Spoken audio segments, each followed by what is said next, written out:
everybody, and welcome back to the Girly Girl Bookworm. So today I have a weekly wrap up for you. I'm really confused. I feel like, because I was going to make this yesterday, but I'm looking at my books and I'm like, wait a minute. Didn't I already talk about those? So I had to go back and research. I feel like it's been forever since I did a weekly wrap up. So I couldn't remember what I talked about and what I didn't. And so I'm just hoping that these are not repeats, and I'm really, really sorry if they are.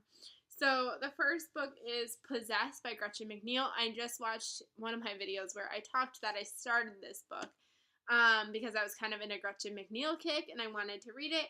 And I believe I only gave this book 2 or 3 stars. I want to say it was more 3. I wasn't crazy about this book. This is about a girl who suddenly, her father had died months ago, and she suddenly can, sense,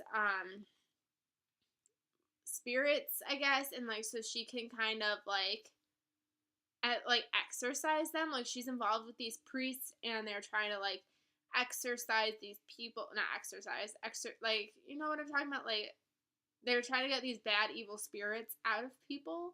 I don't know, and it just wasn't my cup of tea. It makes sense because it says possessed. I didn't read the inside flap before going into this, so I had no idea. There's also, a love story that just didn't feel like it fit. At points it kind of did, but then there's parts where it was make out scene time. I was like, this is not even appropriate right now. What are we doing? So I didn't enjoy this.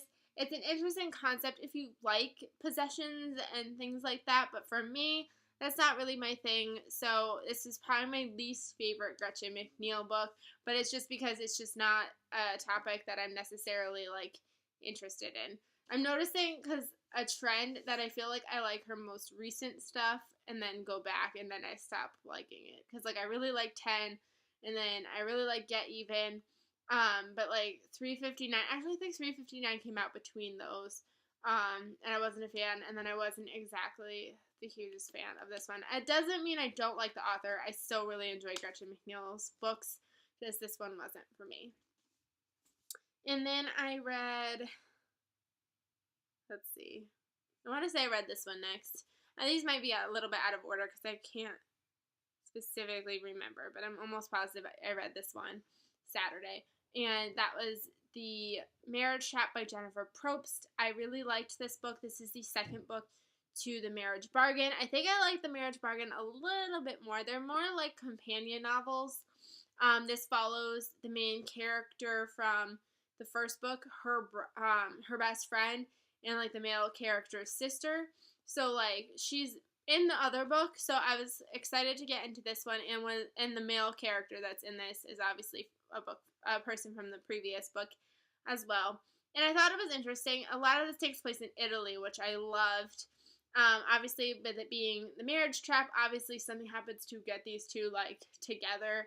They don't really fit together, but obviously it's a romance novel. Things are gonna happen. It made me laugh because at one point the main character says in the book that she feels like a female in a romance novel, and I was like, because you are.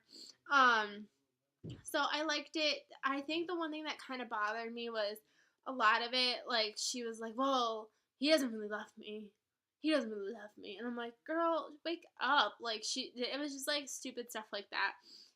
It kind of alternated perspectives between her and the guy character, and I still enjoyed it. I gave it 4 stars. And then I decided I was going to read Salvage by Alexandra Duncan. Wasn't the biggest fan of this one. On my TBR, I said I was only 50 pages in, and then I wasn't going to really probably finish it because I was going to watch football. I ended up, binge reading from, 9 o'clock until 1:15 when I left, and had to get ready. So I ended up coming 40 pages shy of finishing this book. It was insane. The font, though, guys, don't worry about it. I wasn't going crazy. The font is literally nothing. This is another one that I didn't read the inside flap for because I wanted it to be a surprise. Bad idea, I guess. Well, even the inside flap doesn't really give into it as what I was expecting. I was expecting like space, and of course I'm obsessed with the Across the Universe trilogy, so I was like, I'm looking for like a book like that. And I thought this one would be it because Beth Revis actually is a quote on here about how good it is. It's kind of like a self-discovery novel. Like, this girl, she's on this spaceship, and what I told you in the beginning was she's been born and raised on this spaceship, and she is set to be married to somebody on another spaceship, so she's got to go over there, kind of thing. But obviously, bad things ensue. You could tell she's on Earth now. I guess you can say this is Earth. So she's like on Earth and she's experiencing all these different things. There is kind of a love triangle in here. I gave it 2 stars. There's this, like, because she's been like planet side, which means like space side or something, which means she's been raised in space, and they kind of have their like own language. Like, she's a so girl, which means she's like high up, and like they talk really weird throughout the entire book, and it just was really weird. Like, she ends up landing in, where does she go? She goes to, can't even remember, someplace over in Asia, I feel like. Oh, man, where did she go? Why can't I say it?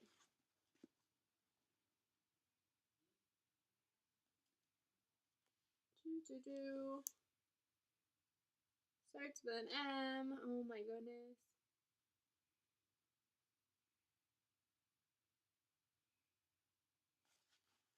Oh, hold on. She just said, where am I?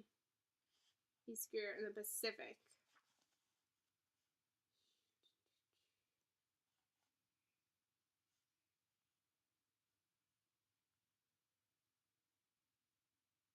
I don't know, but she does something that ends up making her go Earthside, and she like thinks like she's this awful person because of it, and it's just weird, and she finds out secrets about her spaceship, and it's just not my thing.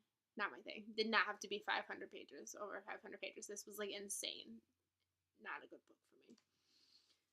Then, unfortunately, I read a not so other great book. I was really into like the contemporary state of mind when I picked out The Marriage Plot, and then The Marriage Trap.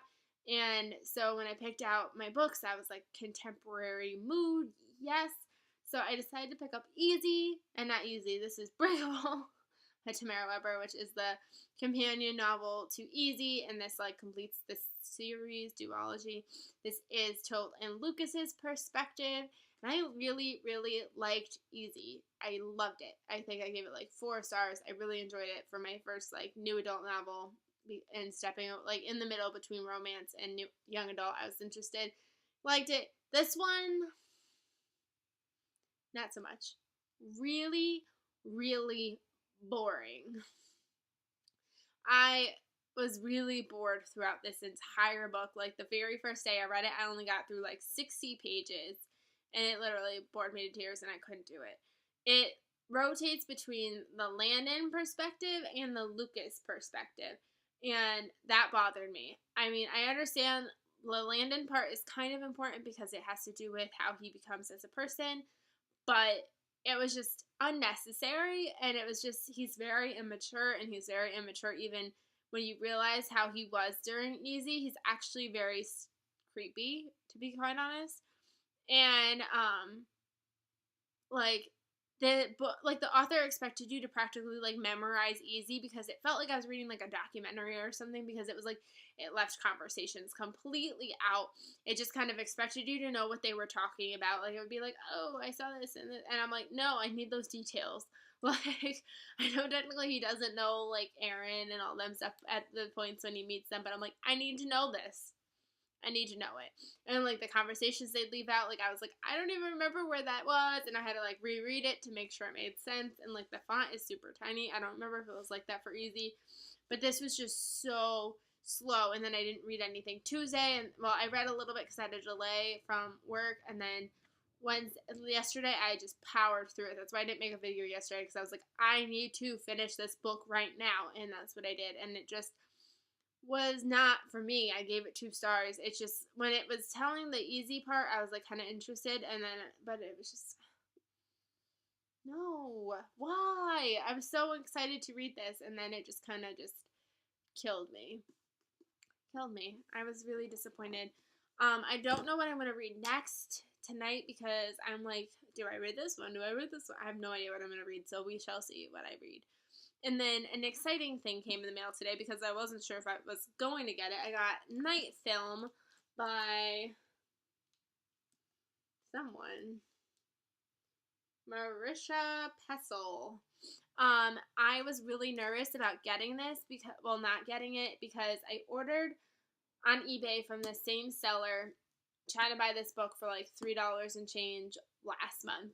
And then I got it saying, oh, we actually don't even have that book, so here's your money back. And I was like, what? So then I saw it on there again, and I reordered it again. And I saw people saying, like, oh, like, these people are awful. Like, they don't send you your book. Like, this shipping company doesn't even, like, really exist. You don't get it. They don't answer you. And I was like, I'm never going to get my book. Even though it was, like, $3 and change, it's not the end of the world. I was really upset. And I opened it. I kind of am a little annoyed because it's supposed to be in a very good condition. It's an ex-library copy, which I also saw was one of their complaints after the fact that I ordered, by the way. I saw those complaints after. And so now I'm stuck with this library copy, which isn't bad, $3 and change. At least I have the book. But it's just like, this irritates me. And then the way they shipped it, or the way it was, the binding is messed up a little bit. Sounds like that. So I'm going to try to fix it, but I'm still really excited to get into this book. I mean, $3 and change for a $28 book. I guess I can't complain, and I'm really excited to get into this. So, yes. So, that's all I have to share with you today. I'm sorry this video got really long. I've been kind of rambling. I'm sorry. But I hope you guys had a really great week, and I hope